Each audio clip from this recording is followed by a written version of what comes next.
이 시간 함께 나눌 말씀은 시편 130편 6절 말씀입니다. 시편 130편 6절 말씀. 우리 한 절의 말씀인데 우리 같이 한 목소리로 합독하겠습니다.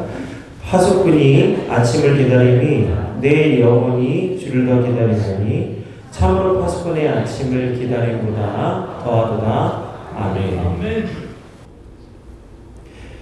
이사야는 하나님의 선지자로서 부르심을 받았지만 먼저 깨닫는 것은 자신 안에 있는 죄와 허물을 발견하는 거예요.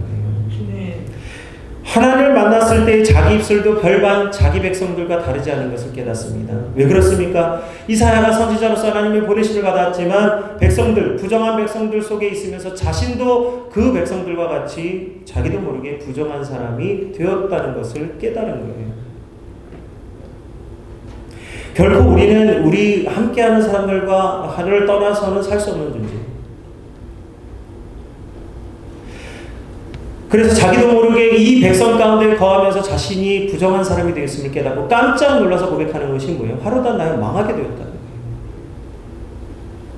망하게 된 자신이 하나님 앞에 섰을 때에 그것을 해결할 수 있는 유일한 방법은 하나님이 이사야의 죄를 사해 주시는 거예요. 그래서 하나님은 이사야의 입술을 하루다 나야 망하게 되었다 내 입술이 부정하다 할 때에 하나님께서 그 제단의 숯불로 이사야의 입술을 정결하게 해주셨어요. 망하게 된 자를 하나님이 깨끗하게 하여 주시고 건져주시는 거죠. 아멘. 죽을 자를 살려주시는 겁니다. 이게 하나님의 은혜예요. 우리가 하나님 앞에 설 때 깨닫는 것은 내 자신의 처지를 깨닫게 되지만 내 자신이 어떠한 사람인지 알 때에 하나님 나를 정결하게 해주시는 하나님이 되어주십니다. 아멘. 이 고백이 우리 입술에서 나올 때 하나님이 우리를 깨끗하게 해주시는 거예요. 자복하고 회개하고 자신을 깨끗하게 겸비할 때 하나님께서 우리를 용서해 주시고 회복시켜 주시는 하나님이 되십니다. 그래서 소망이 있는 겁니다. 그가 하나님께서 깨끗하게 해주실 때에 비로소 누가 이 백성을 위해서 갈고 할 때에 비로소 이제 이사야의 입술에서 뭐라고 말합니까? 하루다 나를 망하게 되었다 했던 그 입술이 변해서 주여 나를 보내소서. 내가 가겠나이다. 나를 보내소서. 라는 놀라운 고백이 나오는 거예요. 하나님이 우리를 정결하게 하실 때에 비로소 하나님의 쓰임을 받는 존재가 되는 것입니다. 그게 소망이 있는 거예요. 오늘 그래서 시편 기자도 이사야가 깨달았던 바로 그러한 하나님 앞에서 자신의 처지를 깨닫고 하나님의 은혜를 회복해 가는 과정이 시편 130편 3절에서 6절의 말씀입니다.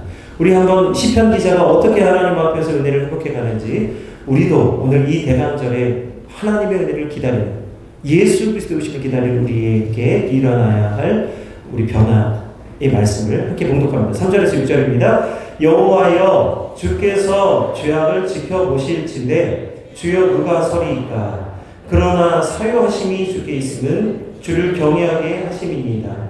나 곧 내 영혼은 여호와를 기다리며 나는 주의 말씀을 바라는도다.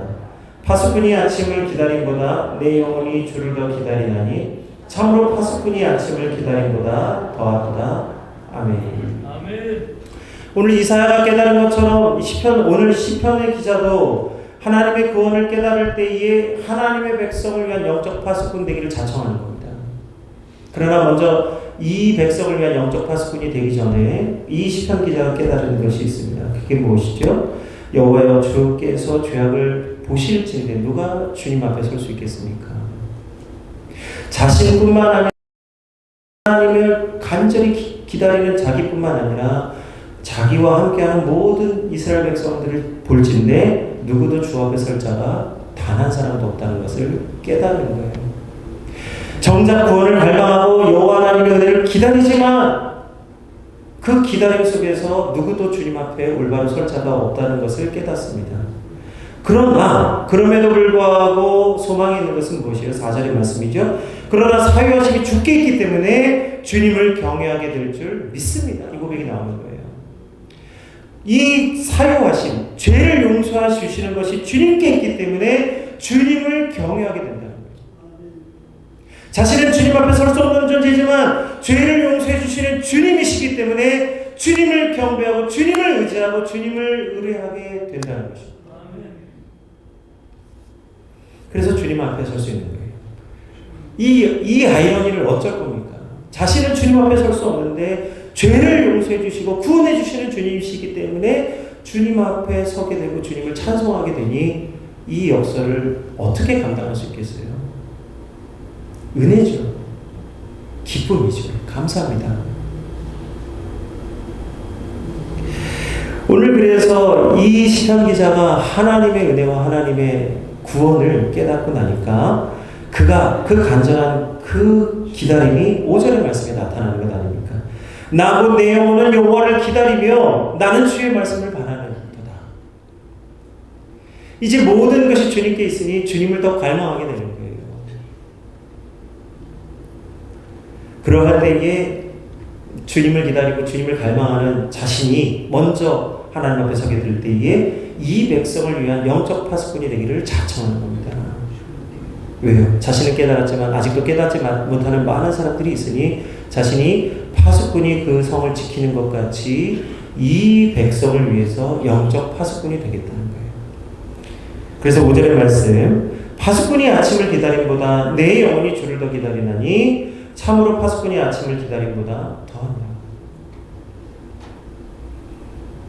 그래서 오늘 시편 기자도 파수꾼보다도 더 하나님의 은혜를 기다리고 간구하는 영적 파수꾼 되기를 주님 앞에 자청합니다. 오늘 하나님은 오늘 이사야와 오늘 시편의 말씀을 증거하고 있는 시편 기자뿐만 아니라 오늘 우리들까지 우리를 사랑해 주십니다. 이 모든 사람들은 다 우리와 비슷한 성정을 가진 사람들이고 하나님 앞에 설 때에 자신의 죄와 허물을 깨달은 사람이에요. 그러나 다른 것이 한 가지입니다. 그건 뭐냐면 하나님의 은혜를 먼저 깨닫고 하나님 앞에 서서 자기를 보내달라고 고백하고 자신이 영적 파수꾼이 되겠다고 하나님 앞에 간구하는 모습을 보여주고 있습니다. 기다리는 자의 모습. 먼저 하나님의 뜻을 깨닫고 기다리는 자는 영적 파수꾼이 되고 이사야처럼 나를 보내소서 내가 가겠나이다라고 하나님 앞에 자원하는 심령이 되는 것이죠. 아멘. 이처럼 하나님께서는 먼저 자기 사람을 택해 주시는데 요한복음 13장 1절의 말씀에 보면 예수님께서 자기 사람을 사랑하시되 끝까지 사랑해 주셨다고 말씀하고 있습니다. 아멘. 하나님은 먼저 우리를 이 대강절에 오늘 예수님이 오심을 기다리는 우리 성도들을 먼저 불러주셨는데 하나님이 우리를 사랑해 주시는데 끝까지 우리를 사랑하여 주시는 줄 믿습니다. 아멘. 그래서 우리가 하나님의 사랑을 못 잊고 우리가 하나님의 사랑을 전하는 그리고 예수 그리스도를 기다리는 복된 성도가 된 줄 믿습니다.